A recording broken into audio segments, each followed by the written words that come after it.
Zulfikar Ali Bhutto junior ने अपनी रिहाइशगाह 70 क्लिफ्टन में लियारी में गिरने वाली इमारत के मुतासिरीन के साथ एक पुरजुम प्रेस कॉन्फ्रेंस करते हुए कहा कि सिंध हुकूमत ने लियारी में गिरने वाली इमारत के मकीनों के लिए कुछ नहीं किया। होना तो ये चाहिए था कि मुतासिरीन की माली मदद के साथ साथ इनकी रिहाइश का इंतजाम भी करें। जुल्फ़िकार अली भुट्टो जूनियर ने मज़ीद कहा कि देखें, पाकिस्तान में कई लियारी हैं, कई लियारी होते हैं, कई मोहल्ले हैं जिसमें मज़दूर रहते हैं, जिसमें मेहनत कश लोग रहते हैं।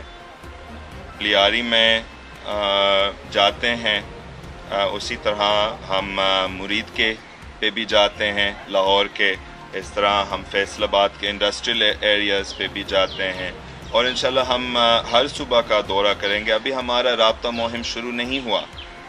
हम लोगों से मिल रहे हैं, चंद लोगों से मिल रहे हैं। इंशाल्लाह हमारा बड़ा सा अवामी राब्ता मुहिम होगा और हमारे इंशाल्लाह ताला मेंबर्स बढ़ेंगे। और आपने कहा वडेरे, अगर हम वडेरे भी लाएंगे, हर वडेरा एक जैसा नहीं है, मैं तो आपके सामने हूँ। हर वडेरा एक जैसे नहीं है।